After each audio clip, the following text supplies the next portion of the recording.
ಪ್ರಾಸಿಕ್ಯೂಷನ್ಗೆ ಕೊಟ್ಟಿರೋದು ಟಾರ್ಗೆಟ್ ರಾಜಕಾರಣ ಅಲ್ಲ, ಅಹಿಂದ ಹೆಸರಲ್ಲಿ ಅಧಿಕಾರ ಹಿಡಿದು ಅನ್ಯಾಯ ಮಾಡ್ತಾ ಇದ್ದಾರೆ.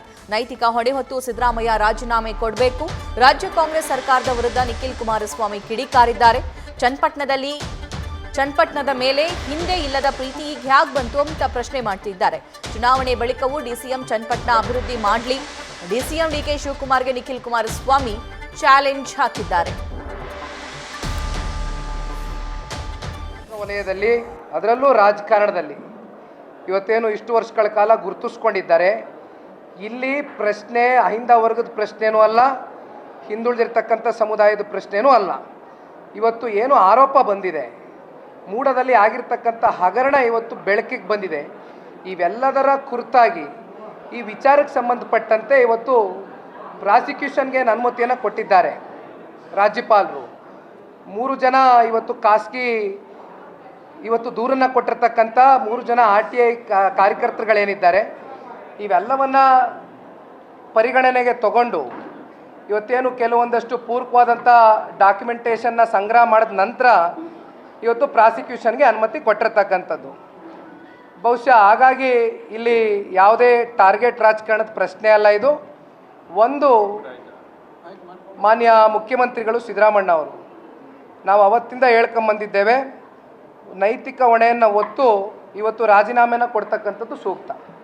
ನೋಡಿ ಅಣ್ಣ, ಒಂದು ಮಾತನ್ನು ಹೇಳ್ತೇನೆ, ಈ ರಾಜ್ಯದ ಜನತೆ 136 ಜನ ಶಾಸಕರನ್ನ ಗೆಲ್ಲಿಸಿದ್ರು. ಇವತ್ತು ಬಡವರ ಹೆಸರಲ್ಲಿ, ಶೋಷಿತ ಹೆಸರಲ್ಲಿ, ಹಿಂದುಳಿದಿರ್ತಕ್ಕಂಥ ಸಮುದಾಯದ ಹೆಸರಲ್ಲಿ ಇವತ್ತೇನು ಪ್ರಮಾಣ ವಚನ ಸ್ವೀಕಾರ ಮಾಡಿ ಅಧಿಕಾರ ಅನುಭವಿಸ್ತಾ ಇರ್ತಕ್ಕಂಥ ಈ ಕಾಂಗ್ರೆಸ್ಸು ಯಾವ ರೀತಿ ಇವತ್ತು ST ಸಮುದಾಯಕ್ಕೆ ವಂಚನೆಯನ್ನು ಮಾಡಿದ್ದಾರೆ, ಯಾವ ರೀತಿ SC ಸಮುದಾಯಕ್ಕೆ SCP TSP ವರ್ಕಲ್ಲಿ 25,000 ಕೋಟಿ ಇವತ್ತು ಹಣವನ್ನು ಯಾವ ರೀತಿ ವರ್ಗಾವಣೆ ಮಾಡ್ಕೊಂಡಿದ್ದಾರೆ, ಇವೆಲ್ಲವನ್ನು ಗಮನಿಸಿದಾಗ ದಯಮಾಡಿ ಹಿಂದುಳಿದಿರ್ತಕ್ಕಂಥ ಸಮುದಾಯಗಳನ್ನ ಕೇವಲ ನಿಮ್ಮ ರಾಜಕೀಯ ಮತ ಬ್ಯಾಂಕ್ಗೋಸ್ಕರ ಇಟ್ಕೊಳ್ತಕ್ಕಂಥದ್ದಕ್ಕೆ ಸೀಮಿತಗೊಳಿಸ್ಕೊಳ್ಬೇಡಿ. ದಯಮಾಡಿ ಇವೆರಡೂ ಸಮುದಾಯಗಳಿಗೆ ಅಥವಾ ಎಲ್ಲ ಸಮುದಾಯಗಳಿಗೆ ಇವತ್ತು ಆರ್ಥಿಕವಾಗಿ, ಸಾಮಾಜಿಕವಾಗಿ, ಶೈಕ್ಷಣಿಕವಾಗಿ ನ್ಯಾಯವನ್ನು ಕೊಡ್ತಕ್ಕಂಥ ಕೆಲಸ ಈ ರಾಜ್ಯ ಸರ್ಕಾರ ಮಾಡ್ತಾ ಇಲ್ಲ. ಈಗ ಇಷ್ಟು ವರ್ಷಗಳ ಕಾಲ ಈ ರಾಜ್ಯದ ಉಪಮುಖ್ಯಮಂತ್ರಿಗಳು ಕೂಡ ರಾಮನಗರ ಜಿಲ್ಲೆಯಲ್ಲಿ ಕನಕಪುರದಲ್ಲಿ ಹಲವಾರು ವರ್ಷಗಳಿಂದ ಶಾಸಕರಾಗಿ ಆಯ್ಕೆಯಾಗಿದ್ದಾರೆ. ಇಲ್ಲಿವರೆಗೂ ಎಂದೂ ಕೂಡ ಚನ್ನಪಟ್ಟಣ ತಾಲೂಕಿನ ಸರ್ವತೋಮುಖ ಅಭಿವೃದ್ಧಿಗೆ ಅವರು ಎಂದೂ ಕೂಡ ಇವತ್ತವರೆಗೂ ಪಾಪ ಚಿಂತನೆಯನ್ನು ಮಾಡಿಲ್ಲ. ಆದರೆ ಬಹುಶಃ ನಿಮ್ಮ ಪ್ರಶ್ನೆಯಲ್ಲೇ ಉತ್ತರ ಇದೆ. ಇತ್ತೀಚೆಗೆ ಭಾಳ ವಿಶೇಷವಾದಂಥ ಒಂದು ಚನ್ನಪಟ್ಟಣ ತಾಲೂಕಿನ ಒಂದು ಅಭಿವೃದ್ಧಿಗೆ ಗಮನವನ್ನು ಕೊಡ್ತಾ ಇದ್ದಾರೆ ಅಂತಕ್ಕಂಥ ನಿಟ್ಟಿನಲ್ಲಿ ಇವತ್ತೇನು ಸಾಕಷ್ಟು ಸಭೆಗಳ ಮೂಲಕ ದಿನನಿತ್ಯ ಓಡಾಡ್ತಾ ಇದ್ದಾರೆ ಕ್ಷೇತ್ರದಲ್ಲಿ. 15-16 ತಿಂಗಳಿಂದ ಕಾಂಗ್ರೆಸ್ನ ಸರ್ಕಾರನೇ ಆಡಳಿತದಲ್ಲಿರೋದು, ಅವರೇ ರಾಜ್ಯದ ಉಪಮುಖ್ಯಮಂತ್ರಿಗಳು. ಯಾಕೆ 15-16 ತಿಂಗಳಿಂದ ₹1 ಅನುದಾನ ಕೊಡ್ಬೋದಾಗಿತ್ತಲ್ಲ? ಬೇಡ, ಚನ್ನಪಟ್ಟಣಕ್ಕೆ ಬಿಡೋಣ.